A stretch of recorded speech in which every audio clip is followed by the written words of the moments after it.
boa tarde, boa noite. E estamos aqui com mais uma convidada. Não sei se vocês repararam, mas aqui é mulheres de garra. Só tem mulher aqui, né, gente? E você, homem, não tem história não? Porque a maioria das mulheres aqui é que estão prevalecendo. Mas hoje a nossa convidada é a Paulinha. Oi, gente. A Paulinha que vai estar hoje aqui falando com a gente a respeito de um assunto bem que a gente, assim, existe o assunto que ela vai trazer, a pauta, tá no cotidiano da vida de muita gente dentro de casa, tá? Então hoje a gente gostaria de apresentar vocês. Paulinha, por favor, se apresente aí a galera. Oi, galera. Eu sou a Ana Paula, mãe de 2 filhos, casada. Estou aqui para contar um pouquinho da minha história para vocês. Espero que seja bem edificante. Sei, toda a história é edificante, Paulinha. Paulinha, me conta um pouco. A gente estava conversando ali agora há pouco e você estava falando, né, a respeito de ser criado num lar cristão, né, mas com um pouco de religiosidade. Não sei se é um pouco, se é muito, mas isso aí quem vai contar pra gente é você.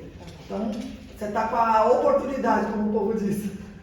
Então tá. Eu nasci numa família tradicional, pai, mãe, irmãos. E eu sou a filha do meio, né? Então, nasci num lar cristão, onde eu e meus pais, a gente tinha, todos os domingos, a gente ia pra igreja, no caso, né? Então, assim, tudo que tinha de ser na minha vida era igreja, né? E eu fui uma criança, que eu era uma criança muito feliz, dava muita risada, gostava de brincar, me divertir. Só que, assim, naquela época, a religião cortava um pouquinho esse negócio da mulher ser um pouco mais ousada, ser mais feliz, né? Então, assim, eu sempre ouvia do meu pai: Paula, se comporta, Paula, para de dar risada, né? Então, assim, mas mesmo assim, com tudo isso que meu pai e minha mãe pregavam dentro de casa, na igreja, eu gostava, porque era um lugar onde eu tinha os meus amigos, eu aprendia bastante sobre a Bíblia, né? Eu fazia parte dos Cordeirinhos de Jesus, onde dentro daquela sala eu aprendia muito sobre a Bíblia, gostava muito de cantar. Então, até então, para mim, na minha infância, estava tudo ok, estava tudo maravilhoso, né? Até que um dia tiveram uma discussão entre adultos na igreja e meu pai decidiu mudar de igreja, né? Para mim foi muito difícil, foi bem complicado, porque ali eu era Ana Paula infantil, que gostava de estar com o pessoal. Eu lembro que eu aceitei Jesus numa EBF. EBF é uma semana onde todo mundo leva as crianças, a gente brincava, tinha bastante crianças para estar conhecendo, então eu sempre gostei. Mas o grande problema foi quando eu tinha uns 10, 11 anos, quando meu pai falou: nós não estamos mais nessa igreja, nós iremos mudar. Você lembra, na época, o que aconteceu para eles terem feito essa decisão de mudar? Porque, assim, o que ela está falando é que eles foram criados numa igreja evangélica, tá? Então, eles eram da igreja protestante, e aí você, então, nasceu dentro da igreja. Foi crescendo, porque você falou que com 10 anos houve esse problema. Você lembra, hoje adulta, você lembra o que aconteceu para os teus pais simplesmente terem tomado essa decisão de mudar de ministério? Então, na verdade, eu sei porque eu perguntei para o meu pai faz pouquíssimo tempo. Porque naquela época, um pastor queria fazer um casamento de pessoas que não eram cristãs. Um era da igreja, o outro não era. Meu pai não concordou e simplesmente falou: vou sair da igreja porque eu não concordo. Uma coisa tão banal fez com que mudasse totalmente a minha vida. Gente, por conta disso. Por conta disso. Jesus amado! Sim. Aí, um colega do meu pai apresentou algumas igrejas pra gente, a gente até foi a algumas igrejas para conhecer, mas o meu coração de criança me fazia sofrer muito. Sim, porque você cresceu dentro daquele ministério, daquela igreja. Sim. Aí com 10 anos para 11 anos, seus pais decidem mudar. Sim. Aí, até que nós conhecemos uma igreja, né? E meu pai gostou dessa igreja por ser muito tradicional, porque meu pai gosta de igreja bem tradicional. Naquela época era mais tradicional, hoje em dia já deu uma mudada. E só que assim, eu não conseguia, nem quando eu participava das famílias do pessoal da minha idade, eu não conseguia fazer amizade. E aquilo foi me frustrando, foi me deixando chateada. E cada vez mais, por que meu pai fez isso comigo? Por que ele fez isso? Eu não aceitava de jeito nenhum. Mas naquela época, não falava, a gente tinha de ficar quieto e fazer o que eles queriam naquele momento. E nós fomos para essa igreja, né? Então, assim, o que aconteceu? Eu não gostava, eu não queria mais ir. Comecei deixar de ir. Meu pai e minha mãe brigando comigo, porque eu tinha de estar numa igreja, né? E engraçado que, assim, a minha irmã ia porque meus pais, ela sempre fez tudo que meu pai queria. Eu não, eu queria, tipo, eu queria fazer algo por mim, só que também meus pais não deixavam porque meu pai e minha mãe me criou por dentro de uma bolha, né? Eu não sabia, o meu mundo era só aquilo, e agora, o que eu vou fazer, né? E assim, e o que me pegava era assim, meus pais discutiam muito, eu pegava essa discussão pra mim, eu sofria demais, eu era uma criança que pegava todos os sofrimentos dos meus pais. Se meus pais brigavam, pronto, já era motivo de eu ficar chateada. Então, assim, eu tinha muitas emoções dentro de mim que não era trabalhada. E ainda meio sendo contraditório, né? Porque se você viveu dentro de uma igreja, os conceitos, né? Assim, dentro da igreja as pessoas são um tipo de pessoa, tem um comportamento, e fora da igreja tem outro comportamento. Existia isso dentro da sua família? Sim, existia. Eu não entendia, né? O pastor sempre pregava sobre o amor, sempre, né? E não via assim, tipo, eu não entendia o porquê viver daquela maneira, sendo que dentro da igreja era tudo lindo, tudo perfeito. E fora da igreja, porque assim, eu até conversei com meu pai esses dias, porque eu gosto muito de conversar hoje em dia, como eu sei quem sou eu gosto muito de saber, porque naquela época eu não sabia perguntar. Era assim, o meu pai ele trabalhou numa empresa muito boa, onde ele ganhava muito bem, só que era muita pressão. E ele acabava trazendo essa pressão para dentro de casa. Ah, sim. Né? Então, assim, que nesses dias eu falei pra ele, mas pai, o senhor não podia ter sido diferente? Ele falou assim, Paula, era muita pressão. Era uma família que eu precisava sustentar. Sim. E infelizmente, assim, hoje sou diferente, tal, graças a Deus. Mas assim, naquela época eu não entendia. Eu não tinha um diálogo com o meu pai. Tudo tinha que ser da maneira dele, do jeito dele, sabe? E muitas palavras assim, tipo, a Paula nunca vai ser ninguém, se você continuar desse jeito, você nunca vai conquistar nada. Então assim, dentro de mim eu já sabia que eu nunca iria conquistar nada. E eu queria crescer, para quê? Para casar e sair da minha casa, né? Porque assim, na adolescência foi pior, porque ele me segurou mais, né? E assim, eu sabia o que eu podia fazer entre o certo e o errado, né? Tipo assim, que nem namoricos de adolescente. Hoje eu vejo que era suprir uma carência de homem que meu pai não conseguia dar. Sim. Né? Abraço era só no final do ano e quando tinha abraço, né? Tanto é que meu pai criou meu irmão, homem não chora, homem tem que levantar a cabeça e precisa, né? Então assim, era muito ditador dentro de casa, tinha que ser daquele jeito, e eu vivia com medo, né? Sempre eu tive meu pai como o amor da minha vida, ao mesmo tempo eu odiava o jeito que ele me tratava, do jeito que eu queria ser, mas não me deixava.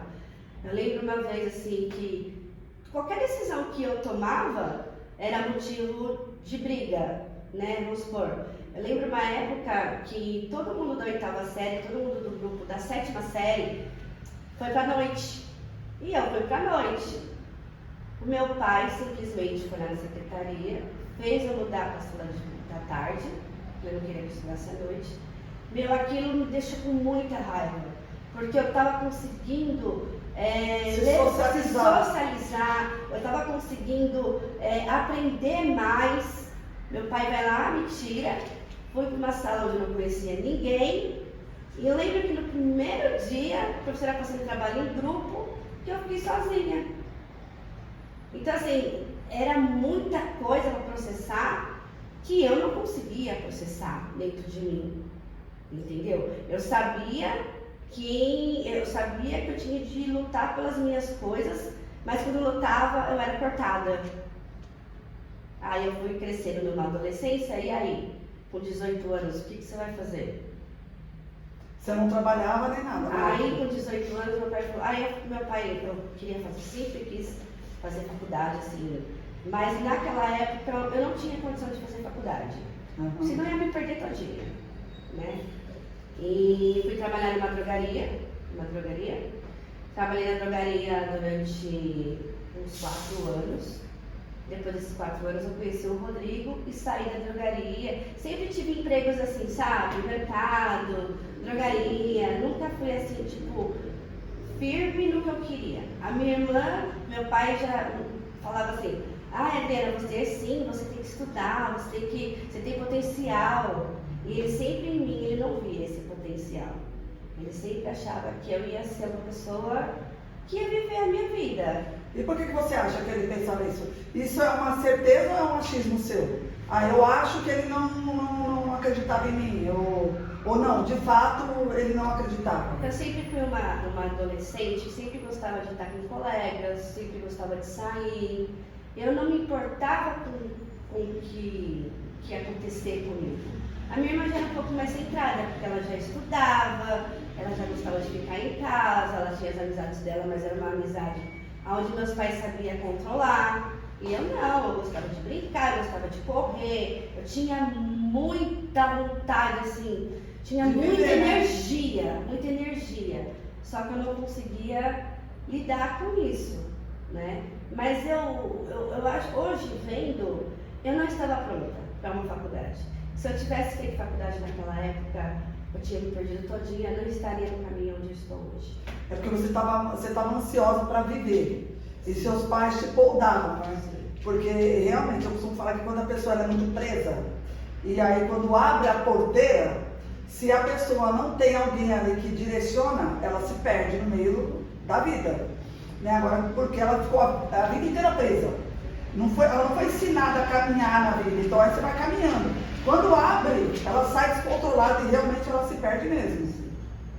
E aí você foi, então quando você entrou para trabalhar com 18 anos, você foi trabalhar. Depois de 4 anos, então você tinha 22 anos quando você conheceu o Rodrigo. Isso, aí eu conheci o Rodrigo, a gente começou a namorar. Foi um namoro bem gostoso, onde eu não tinha...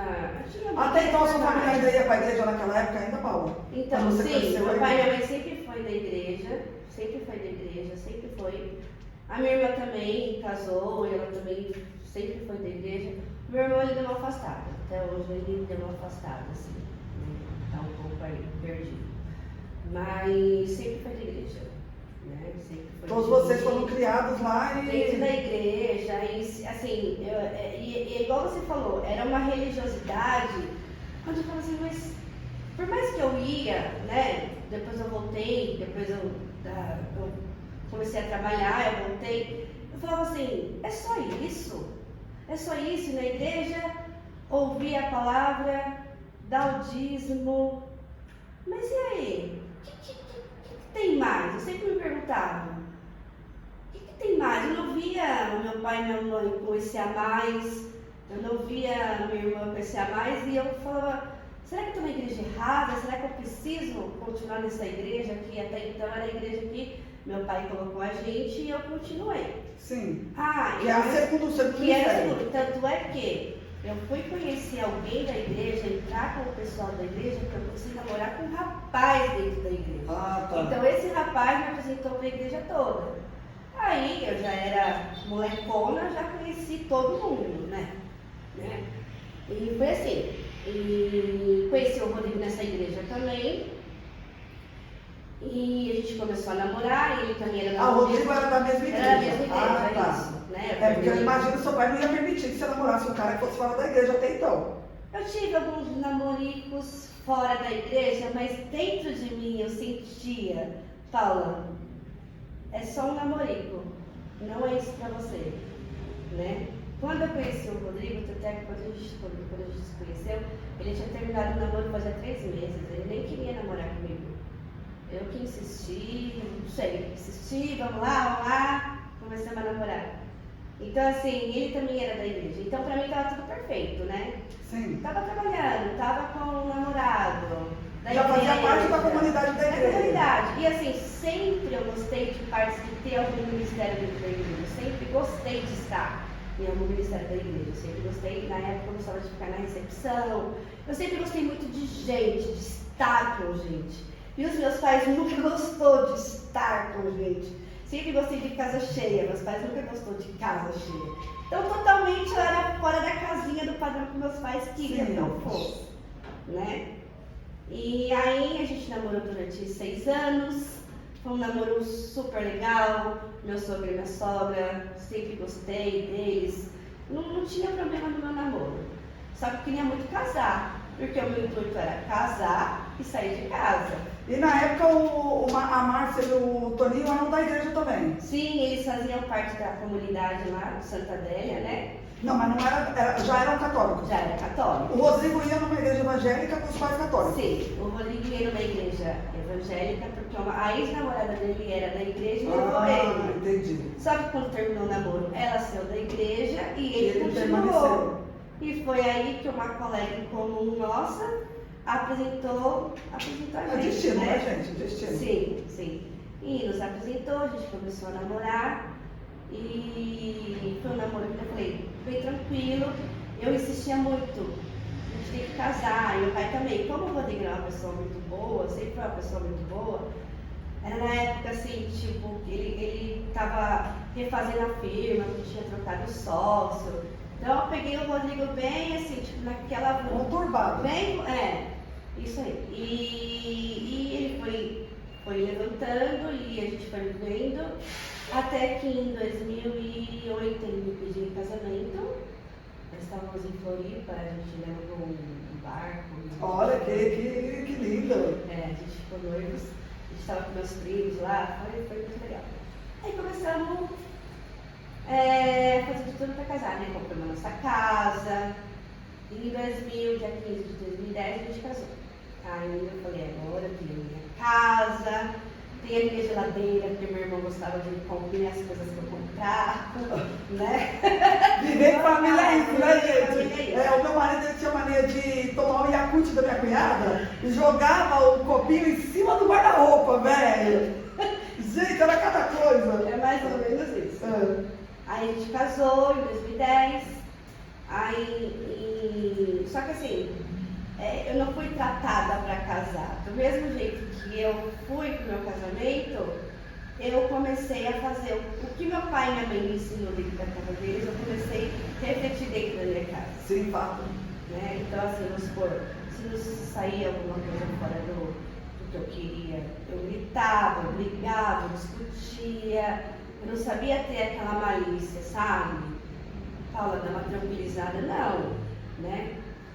Aí eu descobri, aí em 2011 eu descobri que eu ia ter dificuldade para engravidar. E na verdade meu sonho nunca foi ter filhos. Eu queria sair de casa, ter minha casa, mas nunca ter filhos. Mas quando veio uma realidade, tipo, olha, vai ser muito difícil porque você estava com 3 miomas dentro do útero. Nossa. Isso. E aí. Então, assim, na verdade, você casou, fizeram um planejamento para poder ter filho, e aí foi atrás para saber o que engravidava. Na verdade, não. Na verdade, eu não tinha planejamento de ter filhos. Eu fui fazer exames de rotina. Só que quando eu me peguei, tipo, eita, vai ser difícil para eu engravidar, aí me bateu aquela vontade de ser mãe. É sempre assim, a gente sempre quer o que não pode. O que não pode, exatamente. E com uma vida legal, trabalhando, né? Porque eu não conseguia curtir esse momento. Parecia que eu não conseguia ter paz. Sempre eu queria algo mais para ver se supria aquele buraco dentro de mim. Né? Que nem eu falei pra você. Eu ia para a igreja e falava, mas é só isso? Né? E aí eu comecei a procurar tratamento, porque todos os médicos falavam que você vai engravidar e você vai abortar. Você não vai conseguir manter uma gestação com esses 3 miomas. Teve uma vez que eu e o Rodrigo fomos para o encontro de casais. Vocês permaneceram na igreja ainda? Permanecemos na igreja, a gente trabalhando na igreja, o pessoal puxava a gente para trabalhar com casais. Na mesma igreja? Na mesma igreja, Uhum. isso, na mesma igreja. E a gente foi para um retiro de casais, onde esse retiro de casais tinha um ginecologista. E esse ginecologista, ele era especializado em mulheres que não conseguiam engravidar. Aí a doida aqui sabia disso, levei todos os meus exames para dar uma olhada. No meio do encontro de casais. No meio do encontro de casais. Aí o que aconteceu? Ele deu uma olhada e falou assim, olha, agora não vai dar para conversar muito com você, mas me passa assim, e-mail, na época era muito e-mail, né? Sim. Não era muito WhatsApp. Aí eu comecei, né? Mandei e-mail pra ele, né? Ele falou assim, me passa todos os seus exames que eu vou dar uma olhada com detalhe e tal, tal. Aí ele mandou um e-mail pra mim assim, aqui em Curitiba, ele era de Curitiba, tem um médico que ele faz um tratamento, ele vai jogar álcool dentro do seu mioma, vai murchar e você vai conseguir engravidar. Caramba. Aí eu falei com o Rodrigo, comida não cobria, ficava um valor lá bem alto. E vamos fazer, Rodrigo? Vamos fazer esse tratamento. Cheguei lá, uma cidade linda, Curitiba, você já foi para Curitiba? É maravilhoso. Eu não, acho que não, nunca fui. Chegamos lá, aí o médico veio falar comigo, ele falou assim, Ana, em 3 meses você vai engravidar. Aí fui lá, tomei anestesia geral, tudo, fiz um tratamento e voltei para São Paulo. Nisso que eu voltei para São Paulo, eu peguei o resultado, tipo assim, vamos supor, o meu mioma estava 110, diminuiu, 30%, estava com 30% do mioma pequenininho. Aí eu fui numa médica, falei que tinha feito, ela passou todos os exames, inclusive um exame bem dolorido. Eu não lembro o nome do exame, mas é um exame que joga o iodo dentro do útero para ver se tinha alguma coisa. Eu fiz esse exame, desesperada para engravidar. Deu um mês antes de levar o exame para a médica, eu estava grávida do Matheus. Eu engravidei. E o desejo, porque assim, você falou, eu casei, mas eu não tinha um sonho de ser mãe. Quando foi que surgiu esse sonho? Só quando você viu que você não tinha possibilidade? Ou você, tipo assim, o Rodrigo queria, e aí quando eu percebi que eu não poderia dar para ele aquilo que ele queria, isso me despertou a vontade de buscar isso? Como é que foi isso? Sim, foi porque o Rodrigo também chegou a fazer exame, com ele estava tudo perfeito. E ele queria então filho? Sim, ele queria filho, mas ele não falava, tem que ser agora. Sim. Quando acontecer, aconteceu.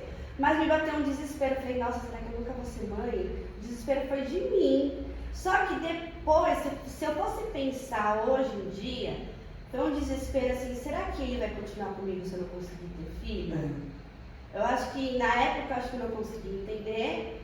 Então, por que não? Porque eu deveria, hoje em dia, eu pensaria assim, vamos deixar rolar depois, Bem né? natural, não Bem vou me sujeitar a passar Isso. por tudo isso, porque é dolorido, né, gente? Bem E não é dolorido só fisicamente, é dolorido psicologicamente também. Sim, e era assim. E na verdade, assim, também, eu acho que na época eu estava já com 28 anos, aí não sei por que mulher tem essa mania, você tá na idade, é melhor você ter. Na verdade, é uma cobrança social, tá? Sim. Assim, você nasce, aí você cresce, aí você tem que estudar, você tem que ser alguém, você tem que casar, você tem que namorar, você tem que noivar, você tem que casar. Casou, tem que ter filhos. Aí depois que você tem filho, você começa a cobrar do teu filho, agora tem que ser bom. Quer dizer, parece que a gente é obrigada a passar por todo esse ciclo. Obrigada. Então, tipo assim, e isso nos acarreta um sentimento. Se eu não tiver filho, será que meu marido vai ficar comigo? Porque não é só a sua vontade, é a vontade do outro. Então, assim, é uma coisa que a sociedade nos obriga a isso. Infelizmente. Sim. Às vezes nem a pessoa, você falou, o Rodrigo não queria, mas ele não cobrava.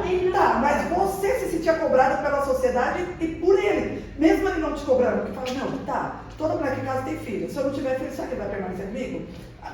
A gente põe na cabeça, que, inconscientemente, achando que filho vai segurar casamento. Sim. Eu costumo falar que muitas pessoas da nossa geração eram assim, né? Tipo, se eu casei agora eu tenho que ter filho. Sim, sim. Porque... Mas não é errado, né? Nada a ver. Hoje nada a ver. Mas na nossa época, isso era uma imposição social.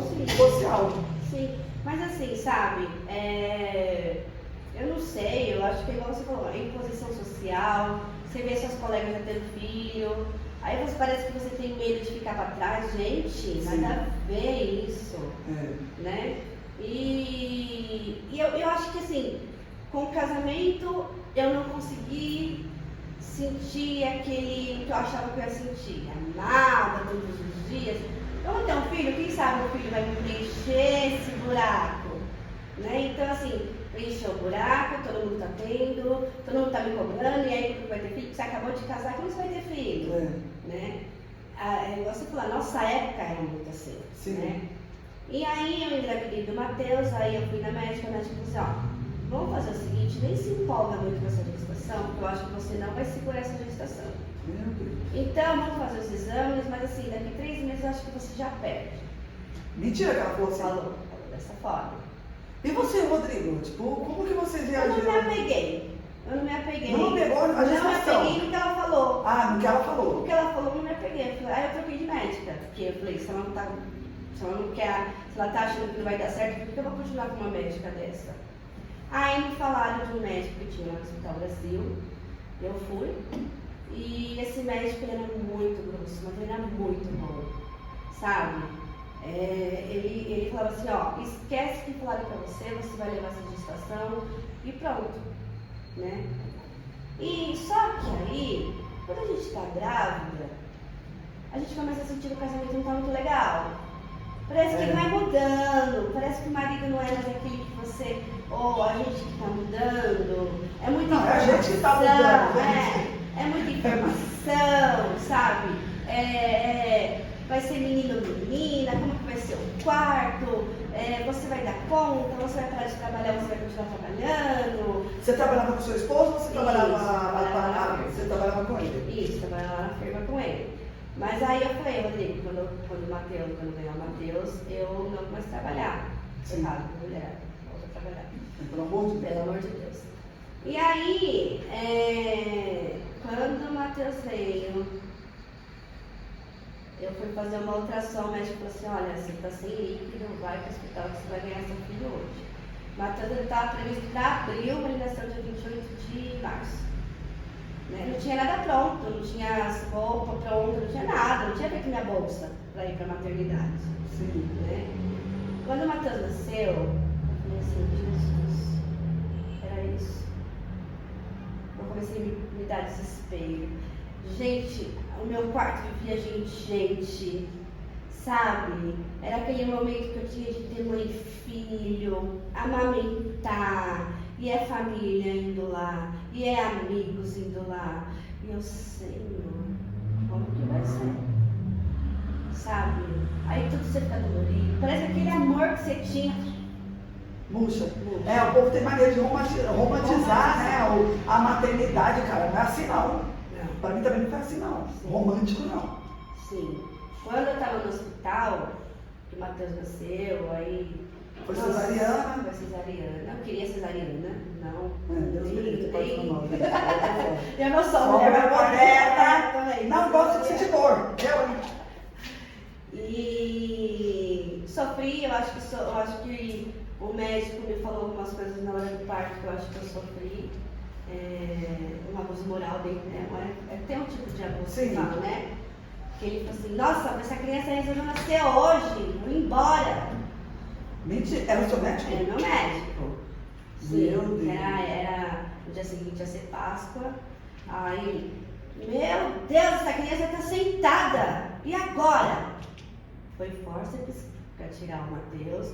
Então assim, eu estava numa loucura, que não era naquele momento que eu tinha de ganhar o meu menino. E o médico falando alto tudo isso. Meu Jesus amado, gente. Bem complicado.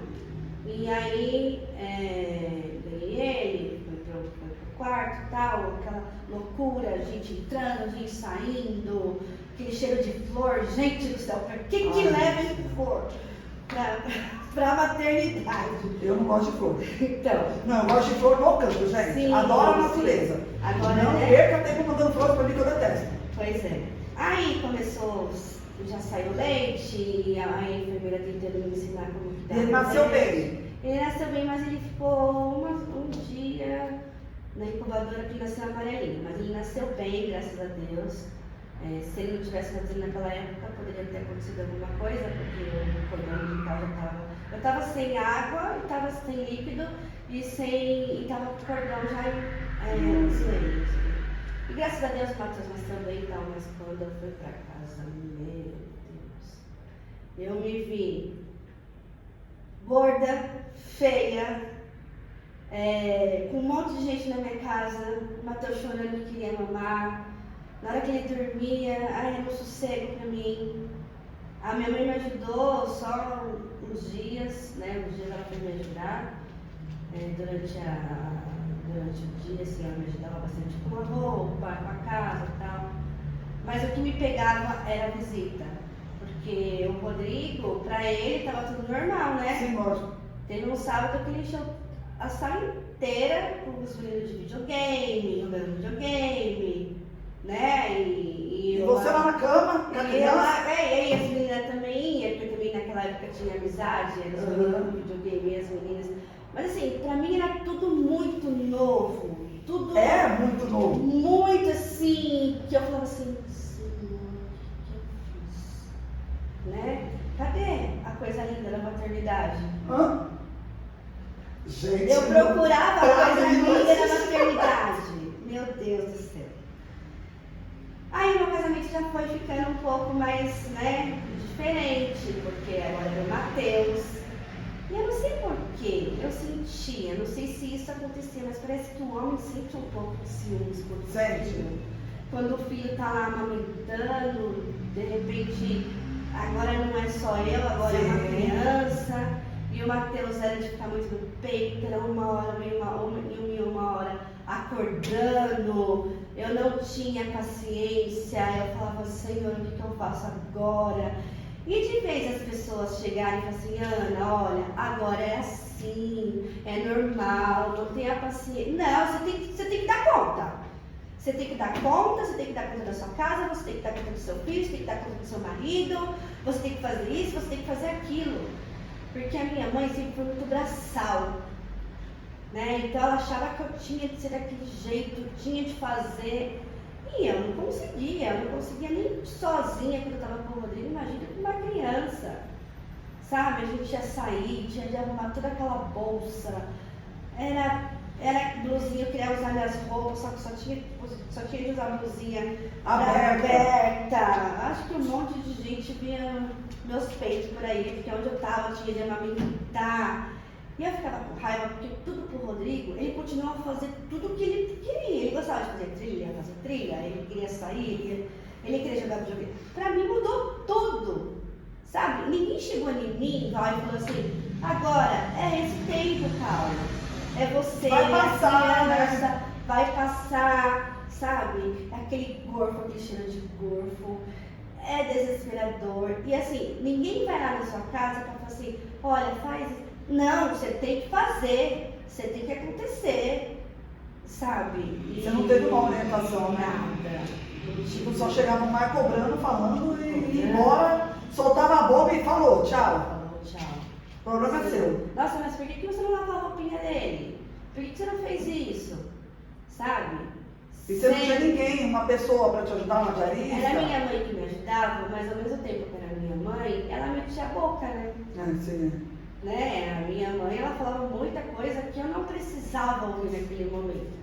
Tanto é que, assim, tipo, naquela época eu respondia, eu era super grossa, super mal educada mesmo, porque ela falava, eu retrucava, né? Se ela conseguia dar conta dos 3 filhos que ela teve, eu naquele momento eu não estava conseguindo. Sim. E a cesariana, eu peguei bem na época de março, era friozinho, arrepia, dá aquela dorzinha. Eu fui muito bem na cesariana, mas tinha coisas Não, mas a você- recuperação da cesárea é 45 dias ali que você tem que ficar acalmada, Sim. não pode ficar pegando peso, não pode agachar, um monte de coisa, né, gente? Um monte de regras a ser seguida. Seguiu isso? Não, eu não seguia, porque porque eu não tinha como seguir isso. Eu não conseguia mais comer, não conseguia mais tomar banho, não conseguia mais nada. O Rodrigo, eu falava, Rodrigo, dá banho no Matheus? Eu tinha que esperar ele, jogar o videogame dele, pra ele fazer alguma coisa por mim. Aí pronto. Aí surtava todos os dias. Ele, nossa, toda vez que eu chego em casa você tá sempre brava, sabe? Teve uma vez que eu não tava conseguindo, Matheus não dormia.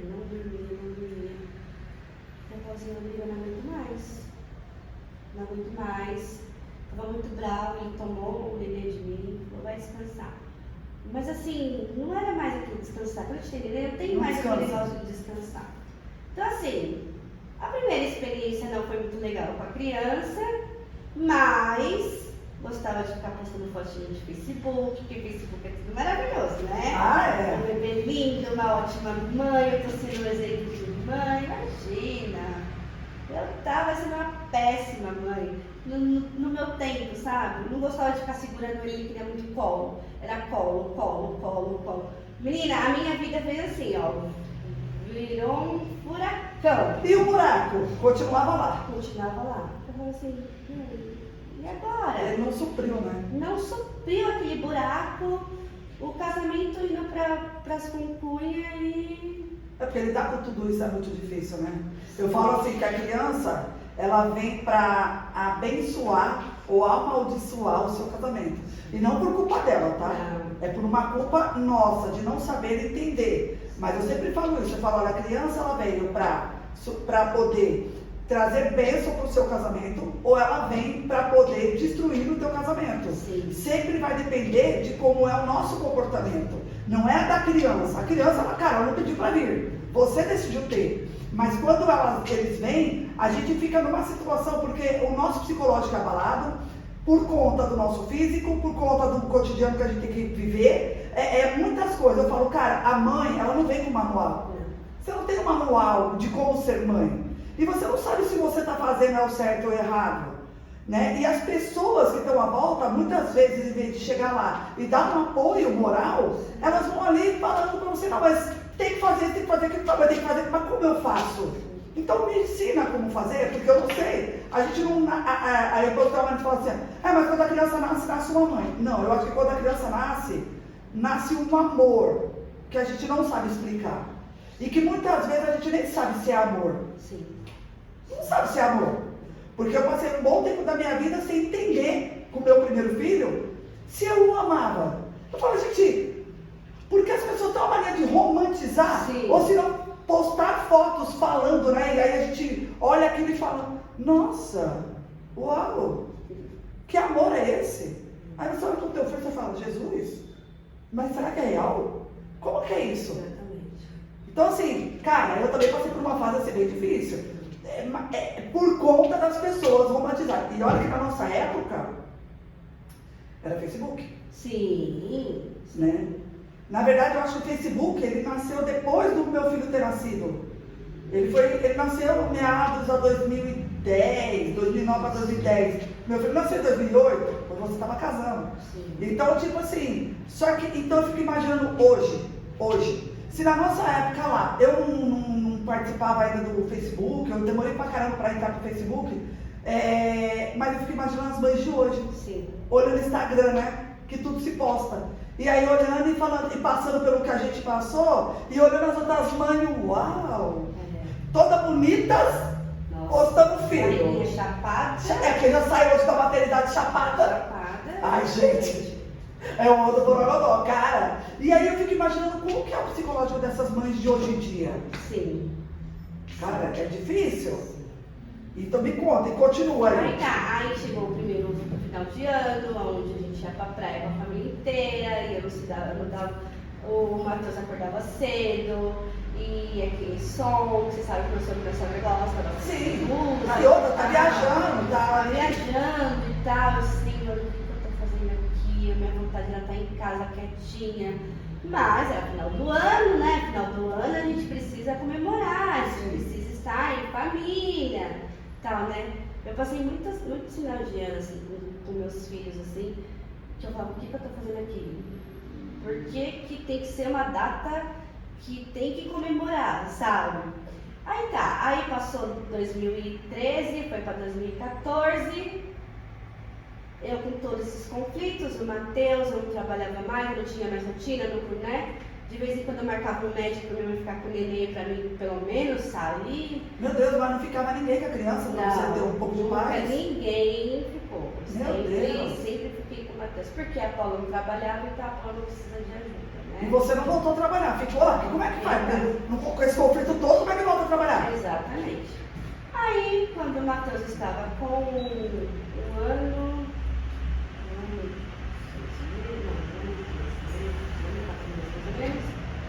o que aconteceu? Eu engravidei novamente. Ai, misericórdia. 1 ano e 4 meses? Mais ou menos, porque quando o Miguel nasceu, o Matheus estava com 1 ano e 11 meses, eu tinha nem 2 anos. Eu engravidei novamente. Porque o médico falava, ó, se a pessoa vai engravidar, você não vai conseguir engravidar. Então, relaxava com anticoncepcional. Ele mamava ainda no peito? Mamava. Matheus mamou, pegou todo o colosso do Miguel. Sim, Matheus era peito, ele dormia só no peito. Não conseguia dar mamadeira pra ele. Meu Deus, e ninguém te falou que era só 6 meses que você tinha que amamentar? Ninguém te orientou? Na verdade, naquela época se falava, é 1 ano e meio, é 1 ano e 6 meses. Imagina, Jesus! E a pediatra chegou a falar pra mim até 1 ano, mas como ele só dormia mamando, então ia, né? Aí engravidei do Miguel, pronto. Aí o bicho começou a pegar na minha. Por que você foi engravidar de novo? Você não tem paciência nem com um, vai ter outro. E o meu casamento já era naquela rotina, né? Daquele Eu jeito. nem sei como que estava o meu casamento. Aí, gente falando pra mim, nossa, você vai ver, vai dar um trabalho, mas depois de crescer vai ficar bem. Ou então, mas você não cuida nem de um, como você engravidou de outro?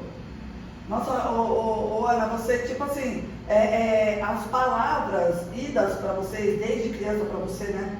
Sempre foram palavras duras, né? De cobrança, não é legal o jeito que você não tem que fazer isso, você não sabe fazer aquilo. Que coisa, né? Sempre foi essas. Palavras negativas. Bem negativas. E aí eu falei, meu Deus, e agora? Vamos cuidar, né? E o Rodrigo, como é que ele se comportou quando ficou O sabendo que estava grávida para Rodrigo, você? ele ficou feliz e ao mesmo tempo ele falou assim, agora vai vir a minha menina, agora vai vir a menina. Ah, então ele ficou feliz, pelo menos pela gestação. Ficou, mas eu não estava nada feliz porque eu vomitava toda hora, o Matheus não me deixava, eu sentia muito sono e o Matheus naquela energia de querer andar, brincar, correr, e eu desesperada, cansada, exausta e só ouvindo isso. Mas de novo, que não sei o que, por quê? Nossa, você vacilou. Olha, eu ouvi toda a minha gestação, eu ouvi isso, todo. Eu ia numa loja comprar um brinquedo, comprar alguma coisa, mas foi desejado? Você planejou? Não planejei. É menino? Ai, que pena, mas na próxima vem menina. Meu, que pena. Que pena, vem outro menino, sabe? Mas na próxima você pode ter certeza. Meu, o povo é sem noção, né, cara? Totalmente sem noção. Sem noção, né? Gente, como o povo é sem noção, cara? Sim. Sem nenhuma empatia. Eu acho que eles nem sabem o que é isso. Não sabem o que é empatia. Eu lembro um dia que a minha mãe estava lá em casa, a gente discutiu feio, porque ela falava assim, você não consegue cuidar dessa casa, você não consegue cuidar do seu filho, você engravidou de novo, seu marido vai te largar, porque você é uma relaxada. E eu peguei e simplesmente falei, mãe, vai embora, foi uma briga bem feia, vai embora. Então eu me vi sozinha, com um filho na barriga, com um filho pequeno, ninguém me ajudava. Jesus. Eu tive assim, tipo, eu vou pegar o Matheus um pouquinho para você sossegar. De vez em quando meu pai ia lá para dar uma voltinha com o Matheus, meu pai fazia, de vez em quando isso. Pegava o Matheus, tem um lugar lá em São Mateus que vendia peixe, meu pai levava ele lá para mim. Mas aí, o que aconteceu? Vamos fazer a operação para Rodrigo ficou sabendo que era um menino. Quantos meses você estava? Eu estava com 4 meses já, né? Acho que. Quantas semanas? Não lembro mais. Mas era 4 meses que eu estava grávida. E ele não falou comigo a noite inteira. Não falou comigo. Teve uma vez que ele falou que era culpa minha, que não tinha sido uma menina, que tinha sido. que era pra ser uma menina. Cientificamente ele não sabe o que é o homem que determina o sexo da criança? Exatamente. Rodrigo, quem determina o sexo da criança é você, querido. E aí, quando eu estava com 35 semanas, porque assim, as minhas gestações chegam até 35 semanas. Passou disso, a água começa a secar. Sim, e você perde o eu perco o líquido. Então, quando foi dia 23 de fevereiro, fui fazer uma eletrocardiograma, né, para ver o bebê. E o médico falou assim, não, você vai ganhar agora, é hoje. Só que como tinha acontecido na primeira, já tinha deixado a segunda tudo arrumadinho, bolsa, roupinha, tudo e tal. Ok, ganhei o Miguel. Comecei a sentir muita falta de ar no parto. E o médico falou assim, Ana, eu posso fazer sua cesárea?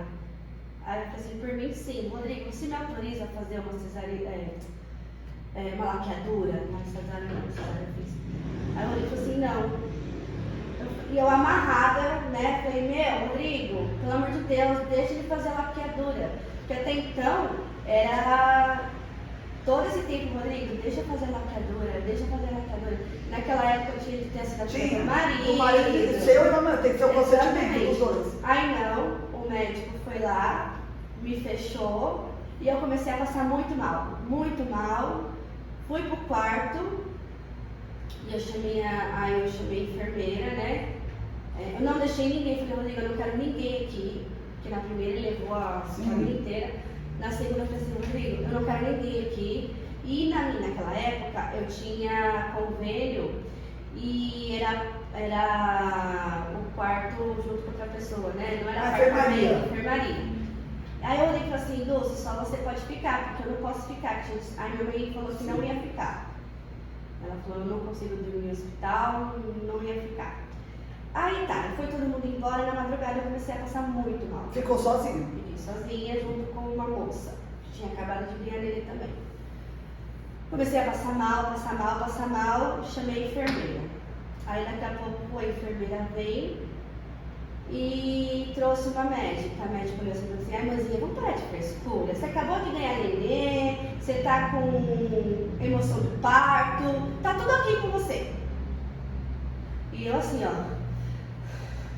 suspirando, não conseguia. Essa enfermeira que fez um parto junto com o obstetra, percebeu que eu não estava bem e ligou para o meu médico. Falou, sua paciente está aqui e ninguém está fazendo nada. Ele foi de madrugada, pediu uma tomografia para eu fazer. Fizeram a tomografia e fui já para uma UTI. Porque eu estava com arritmia cardíaca, água no pulmão, um monte de problemas. Nossa! Desencadeou vários problemas. Aí eu preocupada porque UTI, né? Vou pra UTI, meu filho, como vai ficar meu filho? Só que o meu filho que eu falava era o Matheus, não era o Miguel. Sim. Né? E fui pra UTI. Aí, até então o Matheus ficou com quem? O Matheus ficou com o Rodrigo, aí o Rodrigo foi pra casa da Márcia, pra Márcia ajudar. E ficou com o pai e com a avó. E no dia seguinte o Rodrigo levava o Matheus pra casa da minha mãe pra ele poder trabalhar. Ah, tá. Né? E eu preocupada só com o Matheus. E assim, eu comecei a perceber que a coisa estava grave porque eu não conseguia respirar. Eu estava sentindo muita falta de ar. Vem um anjo enfermeiro que eu nunca sei quem foi esse anjo, que eu falo que foi Deus que enviou esse anjo, assim, mãezinha, acalma, agora eu tô aqui, você vai ser cuidada e luta porque tem uma criança lá em cima criando você. Ele precisa de você. Então, por favor, não desanime agora, lute.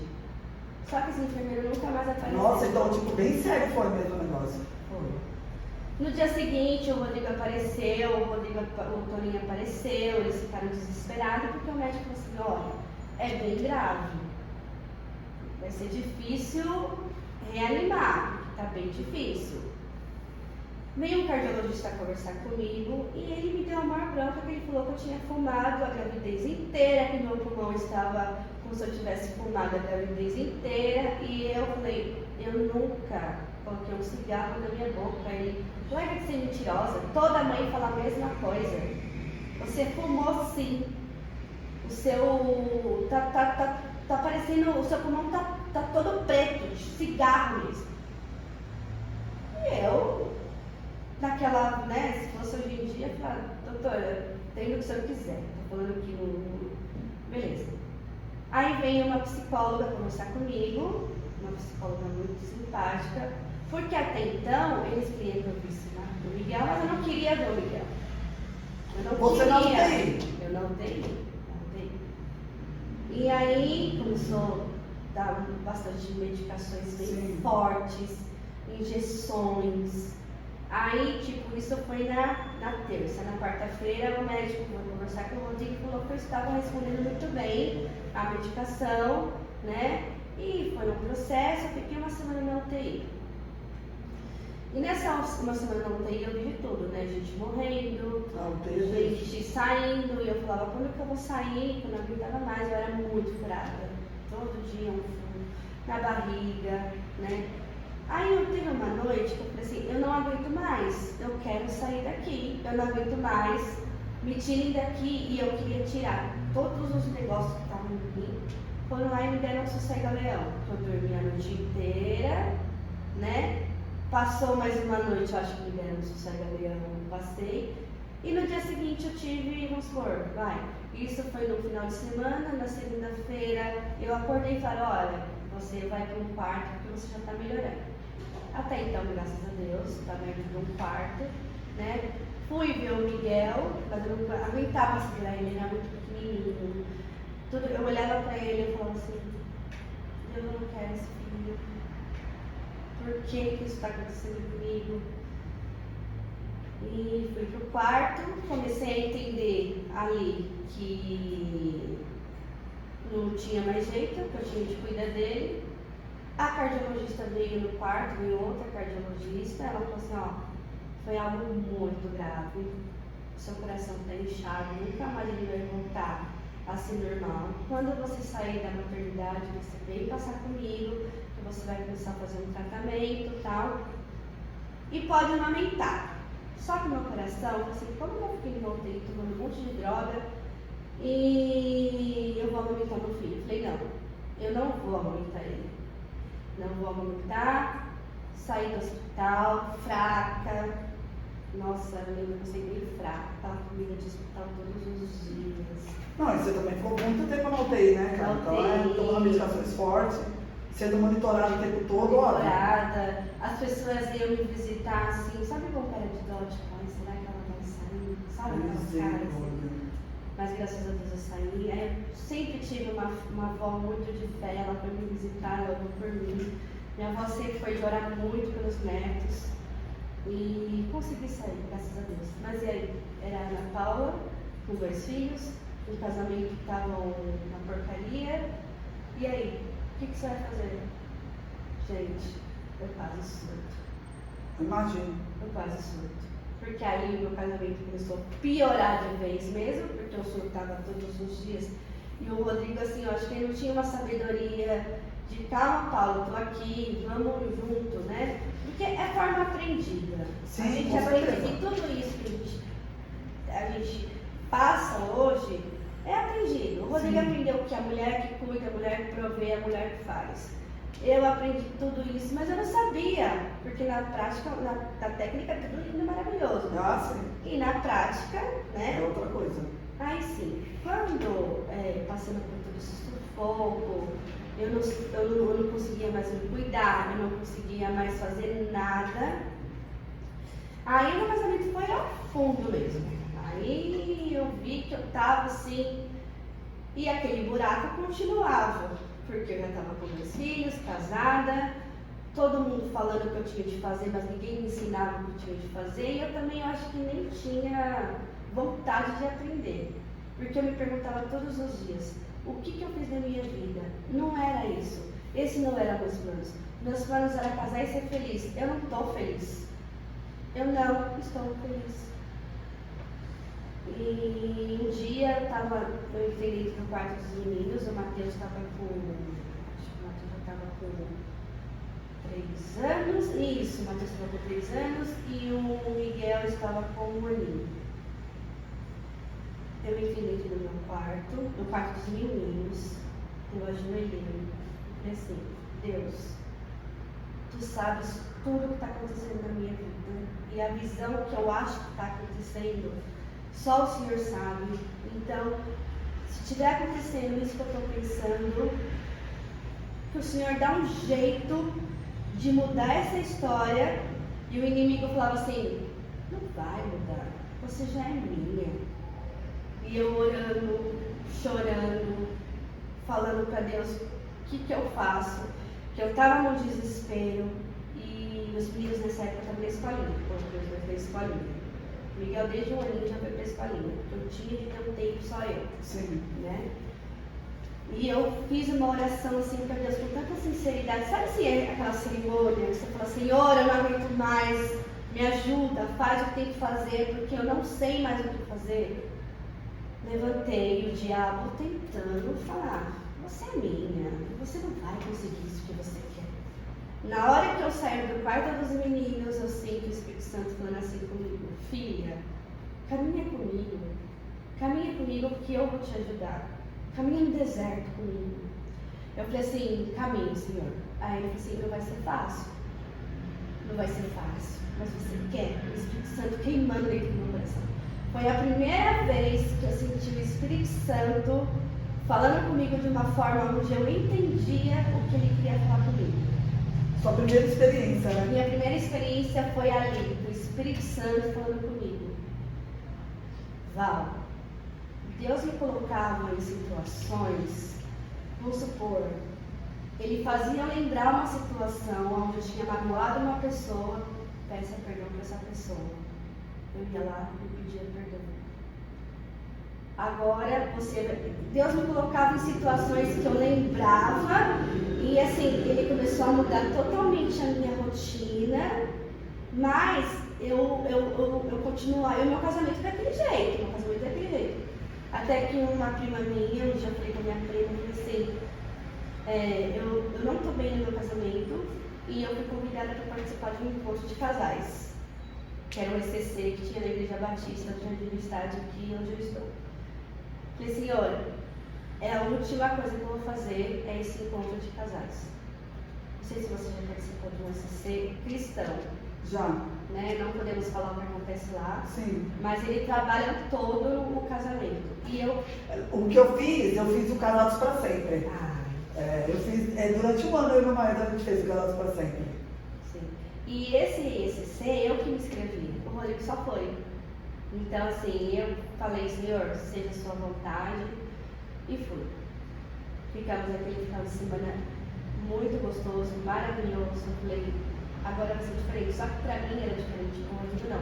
Porque até então o Rodrigo não estava indo mais à igreja, o Rodrigo não queria mais ir para a igreja, o Rodrigo estava, sabe, vivendo a vida dele do jeito que ele queria viver, e eu lutando pelo casamento, né?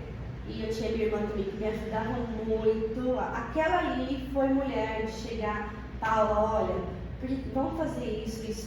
Ela ficava triste quando as coisas aconteciam, ela chorava comigo. E nesse CC eu conheci os pastores, a pastora Roberta e o pastor Vladimir. Que quando eu saí desse CC, eu peguei o contato deles e a pastora Roberta me pegou no colo. E ela via uma Paula diferente do que todas as pessoas me viam, sabe? Ela falou que a primeira vez que eu fui na minha casa, ela falou assim, como que eu vou consertar essa menina? Ela tá totalmente fora da casinha, como que eu vou conseguir tirar, fazer algo por ela?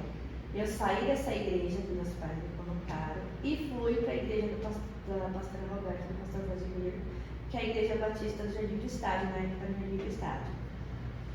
E o Rodrigo fora. Ainda eu falei assim, Rodrigo... Vocês fizeram o ECC, mas mesmo assim ele Mesmo não assim, entrou. ele não entrou. Lá no ECC, ele falou que voltaria para Jesus, eu lembro, né? Teve um apelo, ele falou que voltaria, mas assim, ele queria viver o mundinho que ele estava vivendo no momento.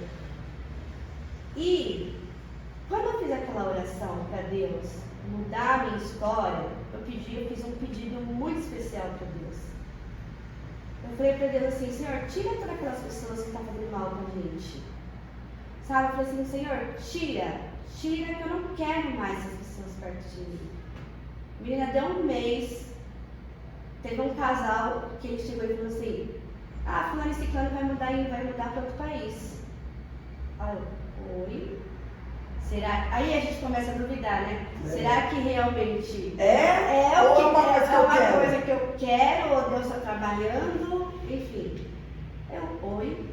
E aí, eu tinha muitas perguntas dentro de mim, muitas coisas dentro de mim que eu não entendia e eu queria entender o que estava acontecendo. Eu acho que eu passei uns 3 anos da minha vida tentando entender o que tinha acontecido, o que estava acontecendo.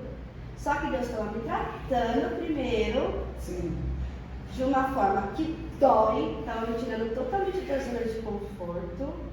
Sabe, era algo assim, tipo, eu olhava pra você e eu lembrava que eu tinha feito alguma coisa pra você e Deus falava, vai lá e fala isso pra ela. Sabe, ele me colocou num deserto onde primeiro eu vou te tratar, pra depois eu continuar o que eu tenho pra tua vida.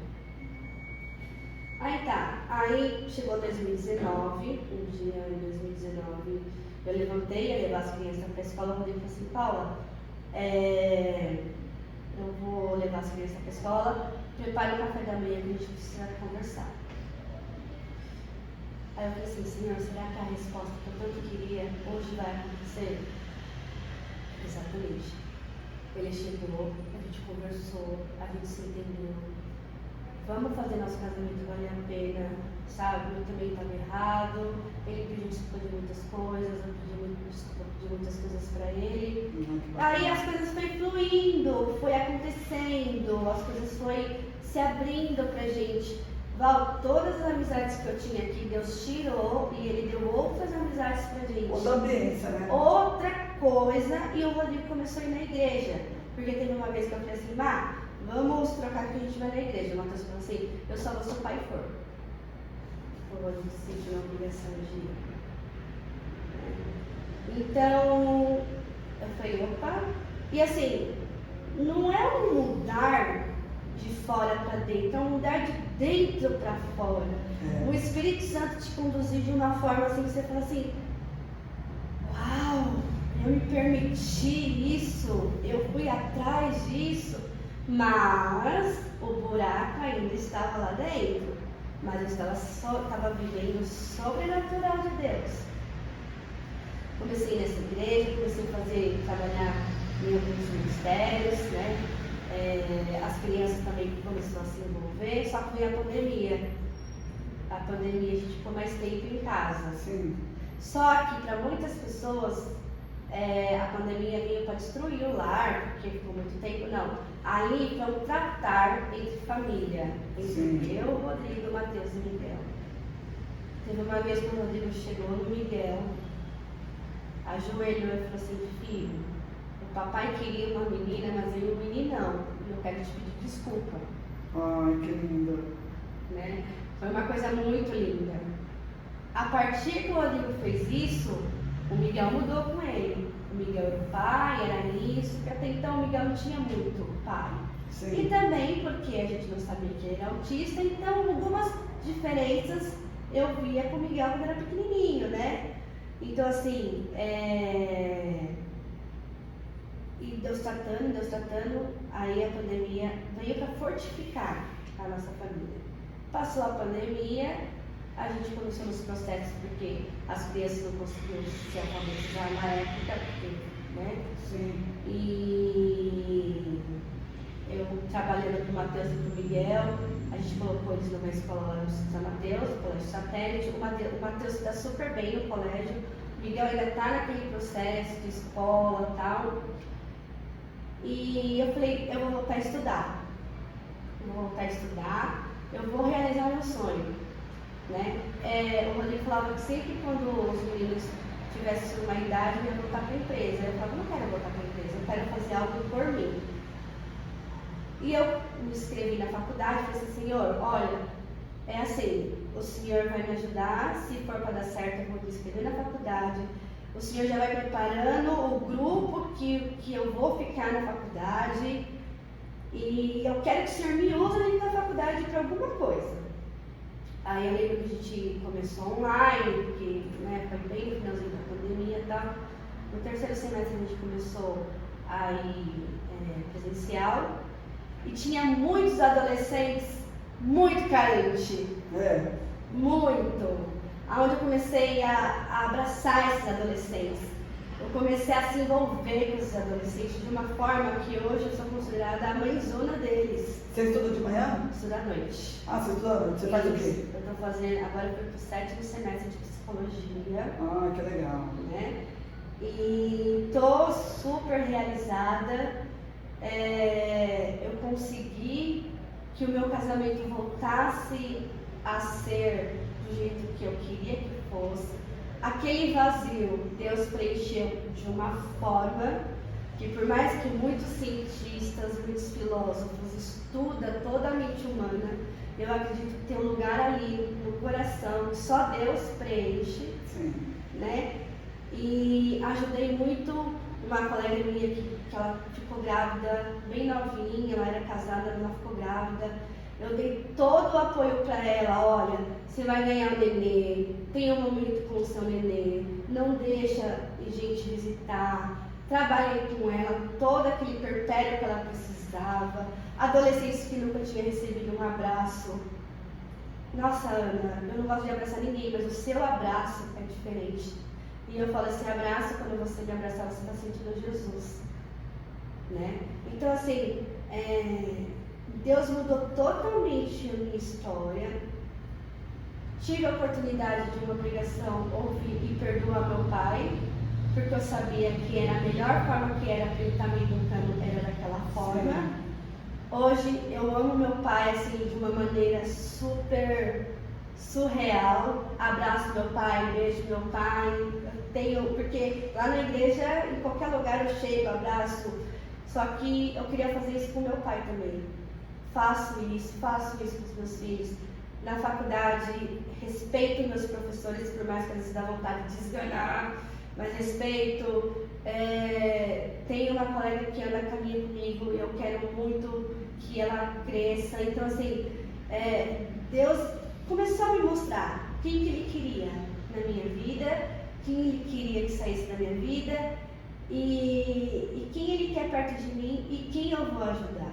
Sim. Então, eu acho assim, eu não estou fazendo a faculdade para ganhar dinheiro, eu estou fazendo a faculdade para que eu possa para que eu possa ajudar muitas mulheres a sair dessas crenças religiosas que a gente tem. Mulher pode dar risada, mulher pode rir, mulher pode dançar, mulher pode fazer o que ela quer. E por isso que eu falo, a terapia também me ajudou muito, faz 3 anos que eu faço terapia, a terapia me ajudou muito. E assim, a partir do momento que você começa a se conhecer, você pode ser quem você quiser, independente do que te ensinarem ou não. Você pode ser o que você quiser. E com Deus, Ele vai abrir mais a sua mente, Ele vai fazer você entender que os sonhos dele é melhor do que os meus sonhos, né? Então, assim, de uma tragédia que poderia ter acabado numa tragédia, eu fiz com que Deus entrasse, preenchesse o vazio do meu coração e Ele falasse, filha, eu quero você aqui, filha, eu quero você aqui, filha, eu não quero mais você assim, filha, eu quero que você trate seus filhos assim. Então, é muito surreal o que Deus fez na minha vida. Mudou a história. Mudou totalmente a história. A minha mãe, eu super entendo que a linguagem do amor dela é trabalho, que não adianta eu querer falar para ela as coisas. É isso, o amor dela ela transmite ajudando de uma forma, sim, meu pai de outra forma.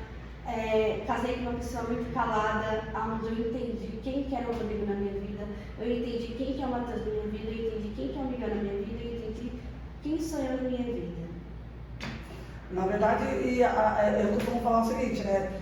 Antes de Deus mudar a sua história, Ele muda você. Ele muda, né? Eu tenho uma maneira, eu sempre falo para as pessoas, eu falo, pô, o povo tem uma maneira de romantizar também o caminhar com Deus. Eu falo, cara, eu não sei que Deus é esse que você segue, porque o que eu sigo, ele me corrige o tempo todo, ele me chama a atenção o tempo todo, ele está o tempo todo querendo que primeiro eu me transforme, para que eu possa, sim, ser uma referência para outros, mas não no falar, no agir. Então, eu vejo Cristo na vida da Valquíria, como? Então, assim, uma vez, quando eu tive essa transformação, né, esse encontro também, essa experiência, né, eu falo que a gente vive uma experiência com Ele. Cara, o que eu mais pedi foi, me quebra, me transforma. Que eu quero que seja uma transformação verdadeira. Não quero ser para os outros, quero ser para mim primeiro. Então, assim, e ele veio mesmo. E tipo assim, quando a gente começa a descobrir quem a gente é, né, Ana? Cara, e aí eu falo, meu, como que, e dentro da vida religiosa, o ápice, o primeiro momento que você viveu foi esse, né? Uma vez uma pessoa falou para mim assim, como é que é entregar a vida para Jesus? Eu falei, olha, quando você estiver na merda, bem triste, arrasada, acabada, no fundo do poço, aquele sentimento que você tem, entrega para Ele, que foi o que você fez. No quarto dos seus filhos. E é tão engraçado que você lembra, né? O momento. Eu também lembro do meu momento. Então você fala, cara, é um momento de dor. É um momento de dor. É um momento de você falar, cara, eu não consigo mais nada. A minha vida é uma merda. Eu estou no poço. Eu não sei mais para onde ir. Eu falo, cara, você está no melhor lugar. Por quê? Porque agora é só levantar o braço e subir. Você não tem mais para onde ir. Você já está no fundo do poço. Aproveita esse momento agora. Entrega tudo e levanta a mão. Que Ele te tira de lá. Mas você também tem que se permitir. Sim. Também, né? É orar e fazer a nossa, assim, é orar e falar assim, peraí, é por aqui que eu vou? Então tá, é assim que o Senhor quer, mas também tem a nossa ação, a gente também tem que correr atrás. Fato. Não é? Vamos supor, tem muita gente que acha assim, eu vou orar, Deus vai fazer tudo por mim, Deus vai fazer tudo. Ele pode até fazer, mas primeiro você vai fazer a sua parte e ele vai entender se você merece, se você passou por um nível onde você vai conseguir e você não vai esquecer dele depois. Eu acho que assim, que nem, você tem certeza da sua salvação? Hoje eu tenho certeza da minha salvação. Hoje eu tenho certeza que o meu nome está escrito no livro da vida. Se fosse antigamente, não, eu sabia que... E o legal de tudo é que, tipo assim, né, você quebrou um ciclo. Porque os seus pais trouxeram para você uma educação religiosa, mas eu tenho certeza que não é essa que você passa para os seus filhos.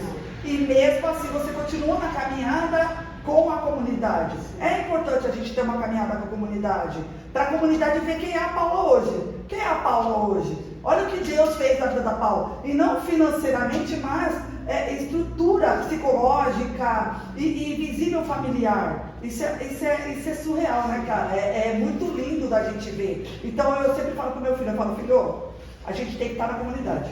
Ele fala, mas pra quê? Porque o povo lá fala mal um do outro. Eu falo, querido, isso tem em todo lugar. Igreja é pra gente doente, não é pra gente perfeita. Sim. Mas o principal é as pessoas olharem e falar, caraca, Deus transformou aquela família.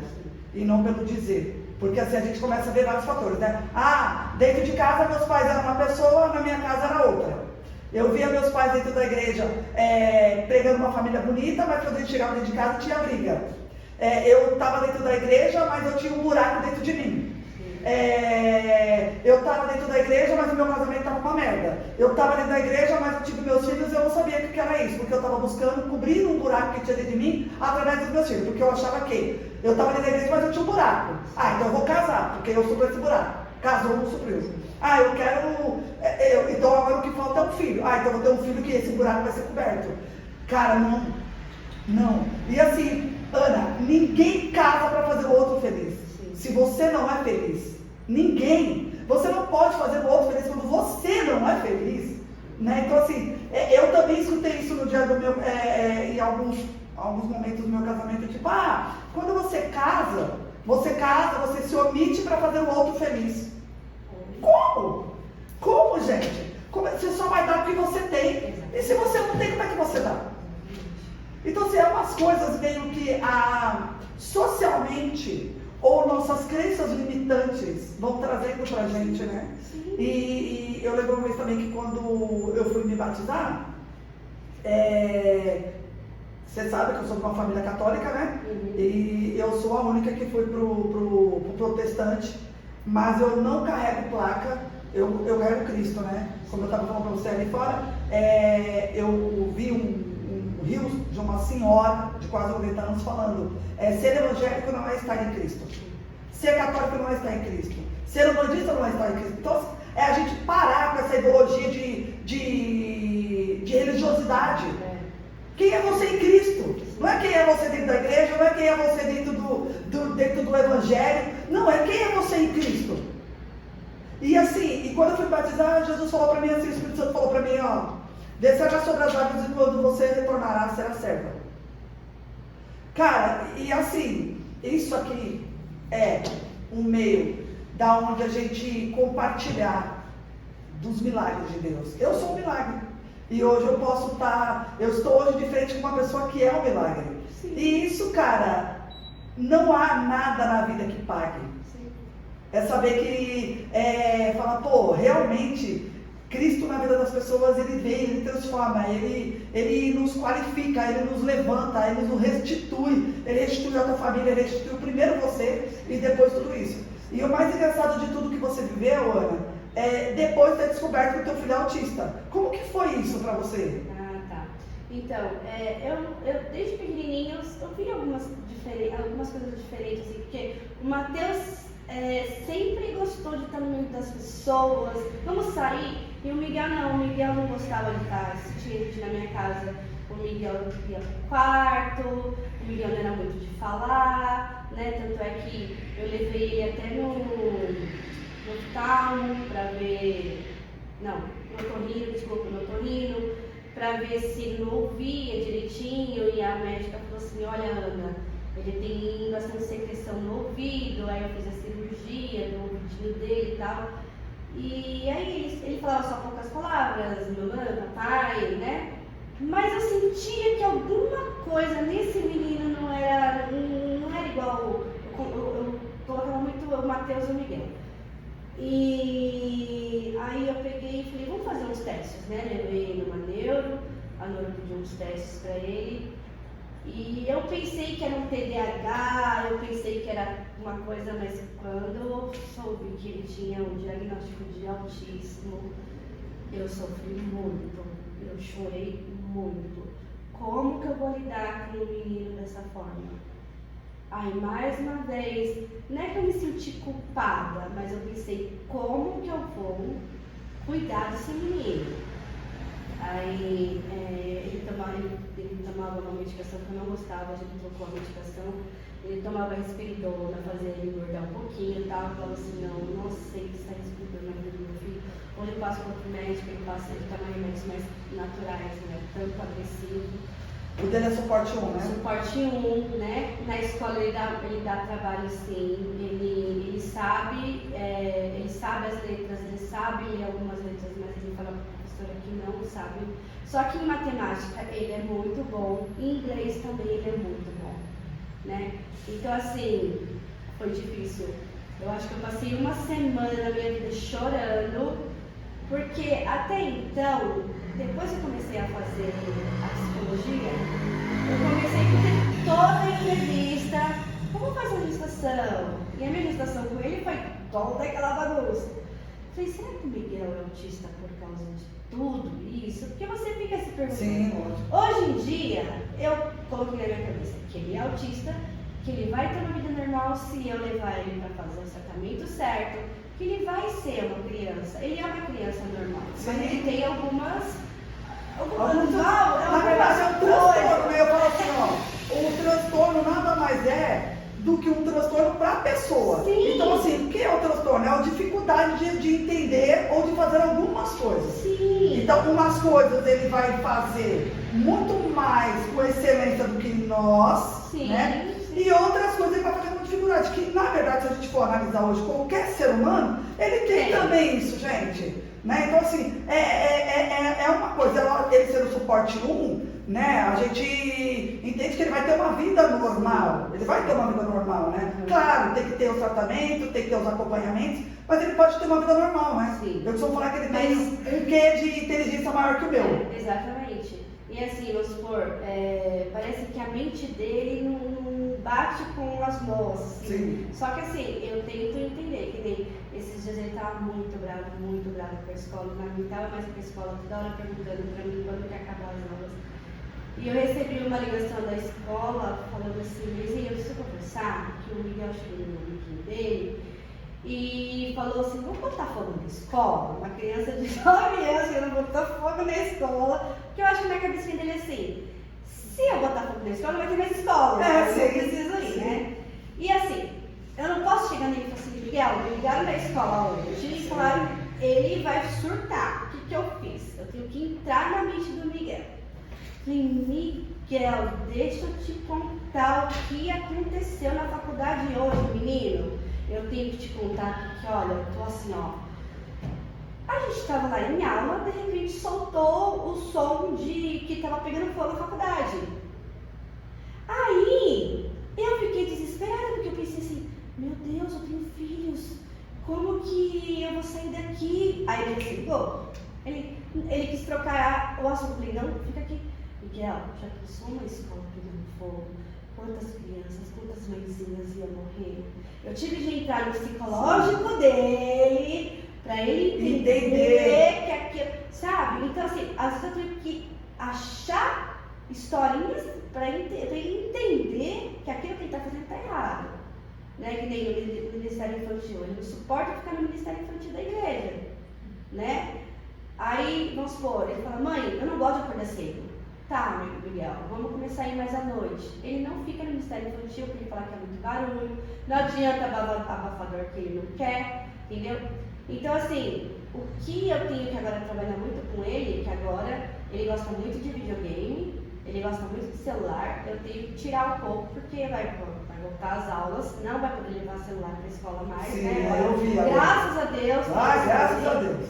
E assim, eu acho estranho porque assim, o Matheus está jogando bola, aí não sabe nem pegar numa bola, assim, tipo, eu falo assim, meu, um tem tanta habilidade, outro tem outras habilidades.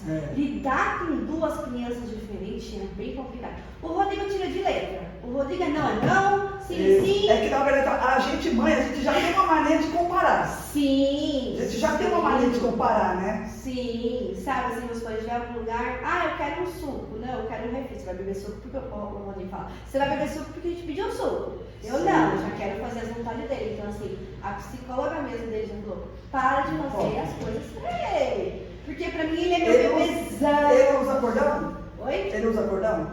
Usa. Agora ele pediu uma pulseirinha, agora tem pulseirinha, sim, né? Tem. Ele usa, mas assim, quando todo mundo já sabe que ele é autista, ele tira, ele mesmo quer tirar. Porque incomoda, né? A maioria deles não gosta de usar. Sim, mas assim, na escola ele tem os amiguinhos dele, né? Só que na hora de fazer trabalho é só com um, a professora, vamos fazer trio, é só com um, né? As professoras têm paciência, sim, com eles, graças a Deus. É uma escola que o suporte dele é muito bom. Mas eu confesso pra você assim que é um dia de cada vez. Que nem essa semana ele tá na casa da minha mãe, lá na praia. Eu falei, Miguel, eu preciso de um pouco de descanso. Porque toda hora, mãe. Né? O Matheus não, o Matheus já se vira, graças a Deus. Mas assim, ser mãe de um autista é bem difícil, é bem complicado. Só que assim, eu sou uma mãe assim, eu sei que shopping vai estar lotado durante o final de semana. Vamos durante a semana. Eu não sou aquelas mães que ficam brigando porque ele tem direitos. Ele tem os direitos dele. Mas por que levar ele no shopping lotado onde ele vai se irritar e eu vou ter que brigar? Mãezinhas que são mães de filhos, têm filhos autistas, começa a ter um pouquinho de sensibilidade. Seu filho não gosta de muita gente, vai em horário que não tem muito. Respeita ele, né? Respeita ele. Entendeu? Então, o limite dele. Você quer participar de um evento? Tenta ver alguém para ficar com ele. Não leva, porque vai se irritar. Eu sei até onde o Miguel pode ir e aonde o Miguel não pode ir. Você viu que uma coisa que o Marcos Mion, né, por conta do Romeu, ele recebeu várias críticas, né? Um dia ele falou, gente, quando a gente viaja, não é em toda viagem que o Romeu vai. A gente tem que aprender a respeitar o limite do Romeu. Eu não vou ficar levando o meu filho para constrangê-lo ou deixar ele inquieto. Então, sim, tem algumas viagens que o Romeuzão não vai. E assim, as pessoas parecem que elas não entendem, porque tem mania de romantizar. Tudo romantiza. Cara, e assim, quando não é a pessoa, né? Porque não é você. Então, você é fácil falar. Agora, quando você vive isso, é uma realidade diferente, né? Então, assim, é uma falta, às vezes, de respeito. Cara, eu amo crianças atípicas, né? E o mais legal de tudo é que quando você descobriu que o Miguel, é Miguel, né? Quando o Miguel, você descobriu o transtorno do Miguel, você já estava na faculdade de psicologia ou não? Já estava. Estava no terceiro semestre, mas assim, uma coisa que eu falo, eu não quero trabalhar com criança, não quero trabalhar com criança, meu foco vai ser mulheres mesmo, trabalhar com mulheres mesmo.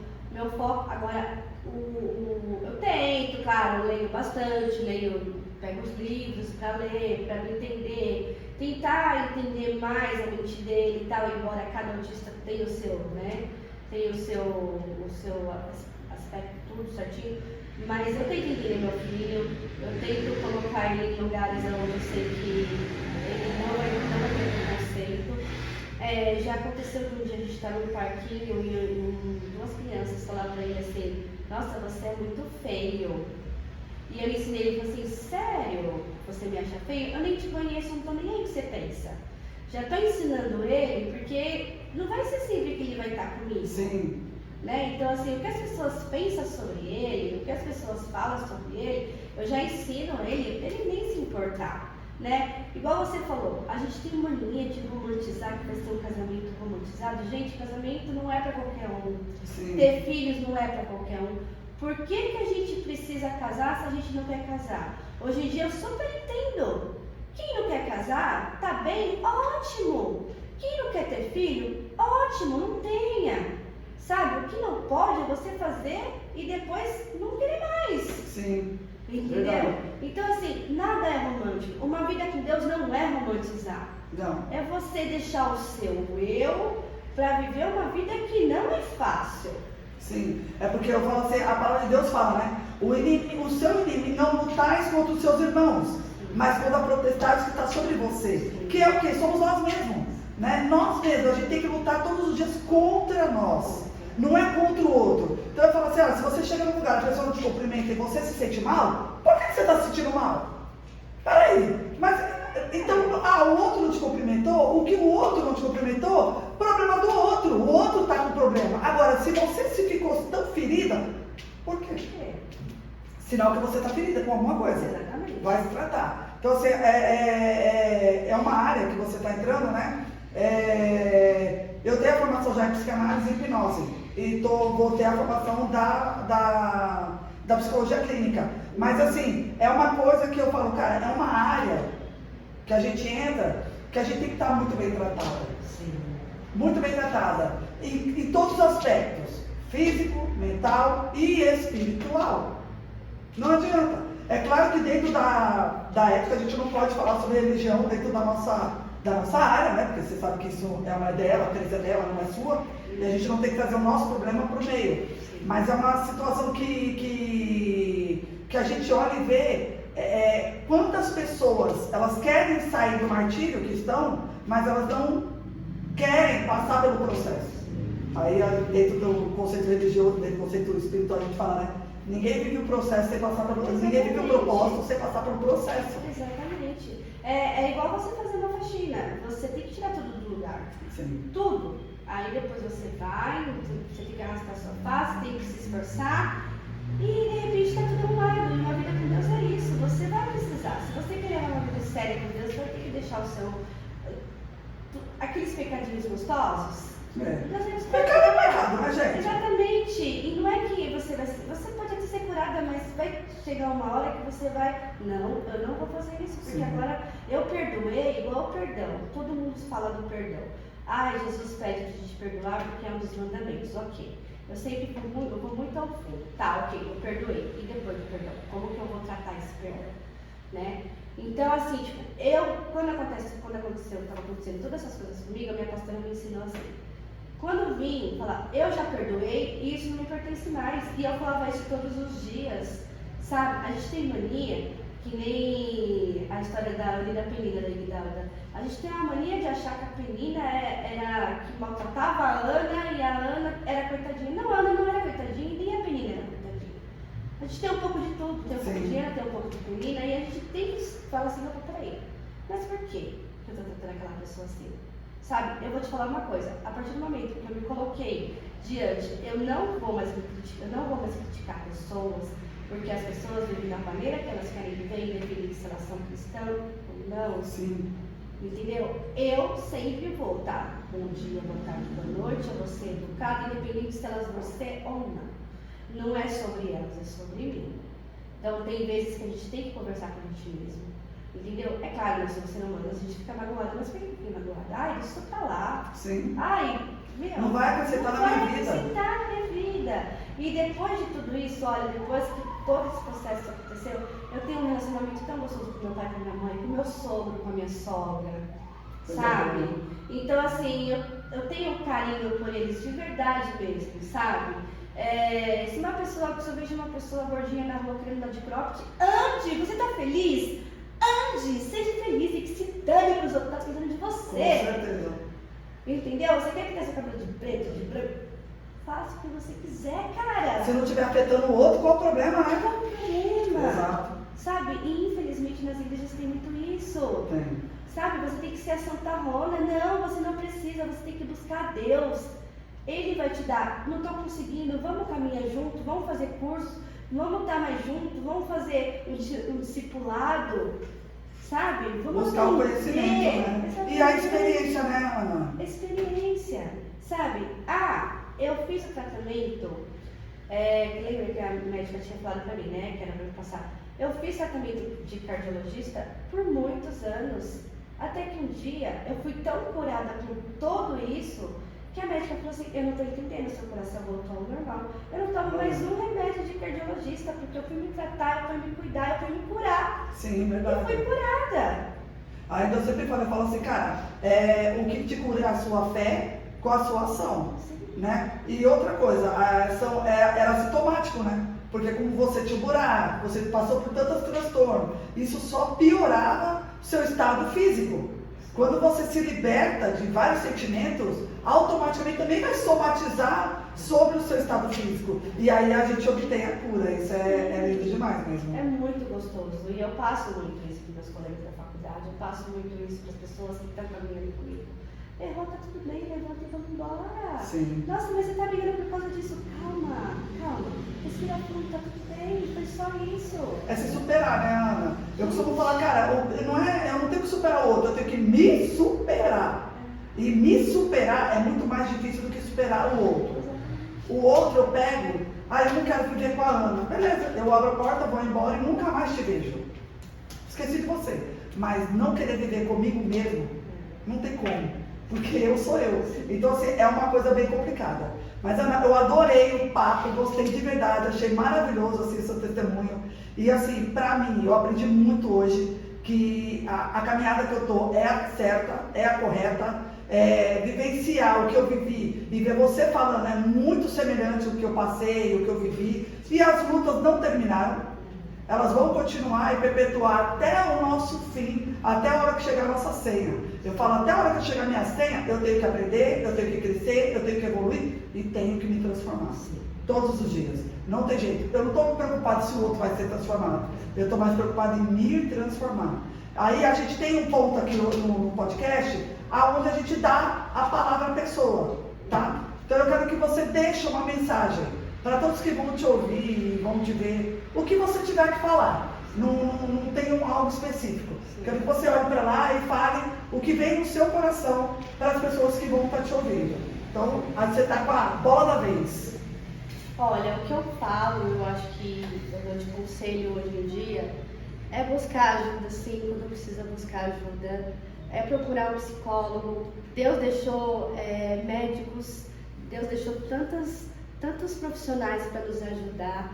Tem pastores maravilhosos, sim, que nos ajudam, que possa estar nos ajudando nessa caminhada com Cristo.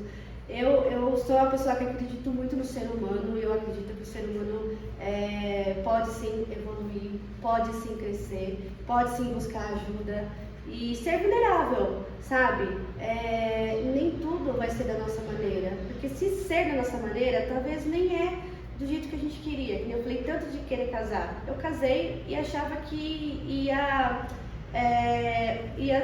se saciar um buraco, e no fim não foi assim, né? Então, quando eu deixei que Deus cuidasse da minha vida, cuidasse dos meus projetos, cuidasse dos meus filhos, eu comecei a entender que Ele estava preenchendo um lugar vazio. E hoje eu sou feliz, eu mato um leão por dia, todos os dias, e amo viver a vida, amo estar com pessoas, amo viver com pessoas, e a vida é linda, mas a gente precisa sim buscar ajuda quando precisamos, e você pode ter certeza que a cura vem sim, de alguma forma vem sim. Muito legal.